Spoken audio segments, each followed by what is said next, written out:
बिस्मिल्लाहिर्रहमानिर्रहीम। अस्सलाम वालेकुम। ये देखें उन्होंने मसाला बना के कीमा मटर और ये सारा साथ में गाजर डाल दिया और इसको अच्छी तरह भून लेंगी। कीमे को अगर बॉईल करके रख लें तो फिर मैकरोनी बनाने में देर नहीं लगेगी, लेकिन ये आज आपको नमकीन सेवइयों की रेसिपी दे रहे हैं। साथ साथ आलू पालक भी तैयार हो रहा है।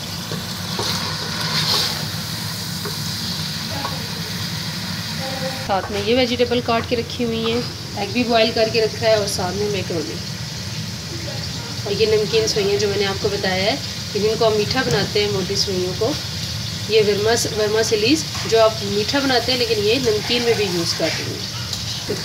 आलू पालक देखें पक देते हैं, आप मोटा मोटा काटते हैं, अच्छी तरह मसाला बनाएं, फिर पालक डालें, बॉयल ना आपको पीसने की ज़रूरत पड़ेगी ना कुछ, अच्छी तरह उसकी बुनाई करें। ये देखिए ज़बरदस्त आलू पालक रेडी हो रहा है। अब ये आलू गलने के लिए बस इतना पानी डालेंगे कि आराम से आलू गल जाएंगे और फिर इसको जितना उनको थोड़ा सा ग्रेवी चाहिए होगी, बुज़ुर्ग बंदे उस लिहाज से थोड़ी सी ग्रेवी साथ रखेंगी आलू पालक की। कीमा अच्छी तरह भून के अब इसमें मैकरोनी और ये सारी चीज़ें इकट्ठी शामिल कर देंगी ना, शिमला मिर्च, बंद गोभी,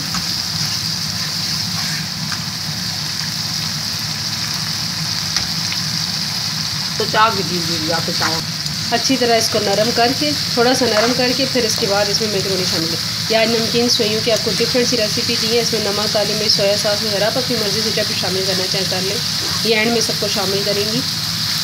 थोड़ा सा नरम करके सब्जियों को अब इसमें ये उबली हुई मैकरोनी, नमकीन सेवइयाँ, ये सबको शामिल कर देंगे। अंडा बाद में लगाएंगी, अच्छा अंडा बाद में लगाएंगे यार। ये देखिए कितनी अच्छी लग रही है। वैसे नमकीन सेवइयों को यूँ भी खाना चाहिए। ये पाकिस्तानी डिश है हमारी, चाइनीज़ तो है ही है लेकिन अब ये पाकिस्तानी हो चुकी है क्योंकि इसको हमने अपना टच दे दिया है, अपने फ्लेवर, अपना तरीक़ाकार। बहुत मज़ा आता है ऐसे टॉस करते हुए सब्ज़ी को। साथ साथ बहुत सारे काम इकट्ठे हो रहे हैं इसलिए आपको आवाज़ तो आएगी। खामोशी करना यहाँ बहुत मुश्किल है, खामोशी से कोई वीडियो बनाना।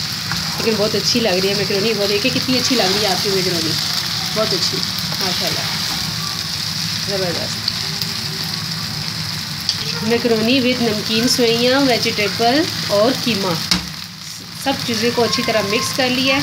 अच्छा इसको उन्होंने तड़के पे डाला है। देखिए अब ये आपके पास एक नई रेसिपी आई है, प्याज टमाटर और इस तरह तड़का बना के, जैसे हमारा पाकिस्तानी ओरिजिनल ऑथेंटिक हम जो रेसिपी हर चीज़ के लिए तड़का बनता है, हमारा पोटोहारी स्टाइल तड़का, वही तड़के पे डाल के और साथ में ये नमकीन सेवइयाँ और मैकरोनी, ये देखिए वो भी साथ शामिल कर दिए, स्पैगेटी भी शामिल किया। ये देखिए मैकरोनी, नमकीन सेवइयाँ, स्पैगेटी, सब कुछ पाकिस्तानी स्टाइल में। और इसमें उन्होंने कीमा शामिल किया है, इसकी वजह से इसका टेस्ट और बहुत अच्छा है। बीफ का कीमा यूज़ किया है लेकिन इस तरह से कीमा भी चला जाएगा और बच्चे सब्ज़ी भी खा लेंगे। नूडल और स्पैगेटी एक ही चीज़ है लेकिन उन्होंने उसकी जगह जो नमकीन सेवइयाँ जो